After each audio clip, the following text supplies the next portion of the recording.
Welcome back to another episode of The Other Side of the Read Pile. Today I'm going to be doing a bit of a follow-up to a video Toast did for Stray Dogs and Feral. This is Stray Dogs Dog Days, which is a follow-up to the original Stray Dogs series. And I'm doing this video as a bit of a reaction to this and as a bit of a PSA for anyone getting this book so that they don't have happen to them what happened to me when I read this for the first time. So what this is a follow-up to Stray Dogs, which was a mini-series about a group of dogs, as you can see here, who are all in a house together. They are all brought there by a man, and they start to have some thoughts that maybe not everything is what it seems, and that maybe they had lives before, and that maybe something really bad happened in order for them to all end up here together, where they all thought they were happy, and maybe they aren't. So I don't want to say too much about that plot, given that that's a whole different book, and this one doesn't really go too much into the detail of that, and like I said, I will get to that in a moment. But it is still very good, and I will just say right now, right off the bat, I do highly recommend it. I highly recommend Stray Dogs, the actual book, as well. And if you get that, get this to go along with it. This only adds to it and makes it even more. It just hits you right in the chest, and you'll remember it for a long time. That's all I'm going to say. So to sum up what happened here, Toast and I were at a comic book store looking at a buy two, get a third one graphic novel sale. He had two and was looking for another one, couldn't think of anything, so he asked me if I wanted one. I couldn't think of anything either, and I just said, hey, what's a good collection of some horror comics you've been reading lately, because I like those.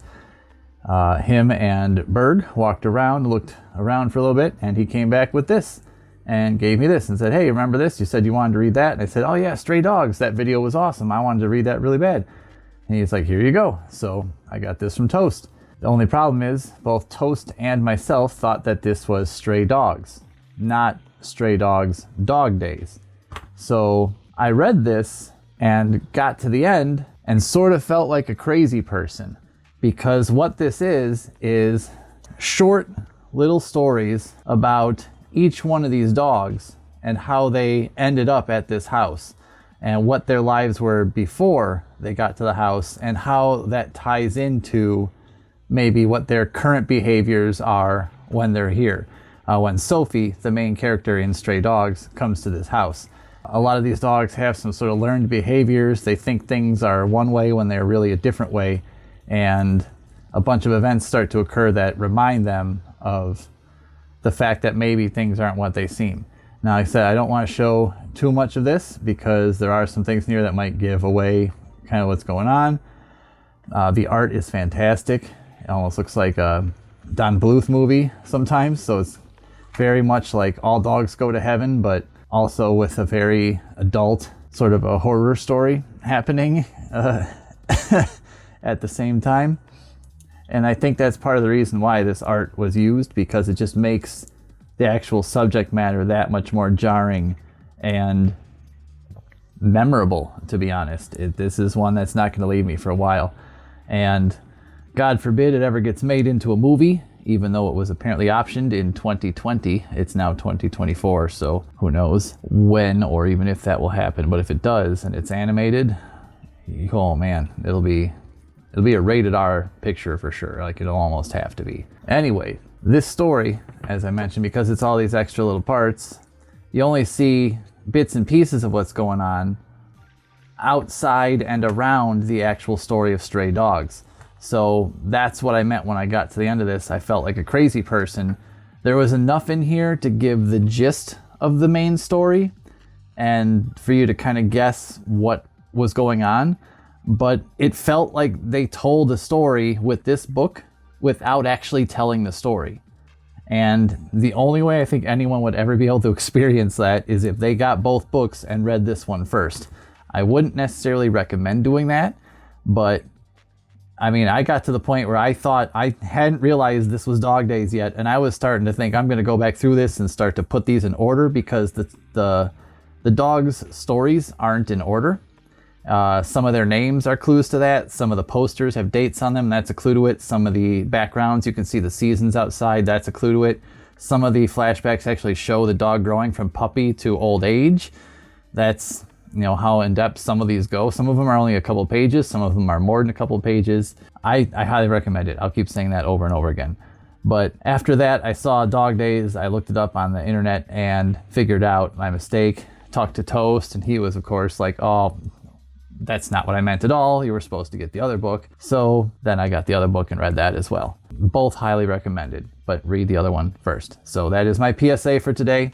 If you see this at the store and we're looking to get Stray Dogs, make sure you read Stray Dogs, the actual miniseries first, and then come and read this one afterwards, because this will fill in some gaps. It will explain a lot of their behaviors, and it'll just tie everything together, and it adds a lot to it too. It also shows some stuff that happens after the main story ends and gives a little bit more closure to it, and that was nice as well. So that was pretty cool. Another thing this book has that I will show off, because I thought it was amazing, is all of the covers for all these books. And there's all these alternate covers that are based on like horror movies, which is amazing. I don't know all of them, to be honest, but I do know The Descent right here. Obviously Alien right there.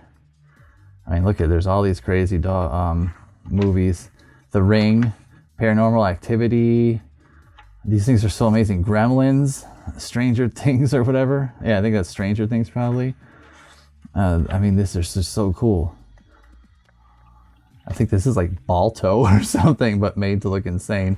Walking Dead. There's a couple Walking Dead. Yeah, another Walking Dead one. There's just a couple. Breakfast Club. It. Goosebumps. Like, these are so amazing. These made getting this book almost worth it alone by itself, if not for everything else. Look at that. Final Destination. Shaun of the Dead. These are so cool. I just showed you like basically all of them. But yeah, so this book, really good. Get both of them. Highly recommend it. Read them in order. Otherwise, like me, you'll feel like an insane person, and you'll start sending Toast text messages at midnight asking him how he got out of the story, what he got out of it, when this seems to be a completely different book than what he reviewed. So pay attention. Attention to detail. It's good stuff. Thanks for watching.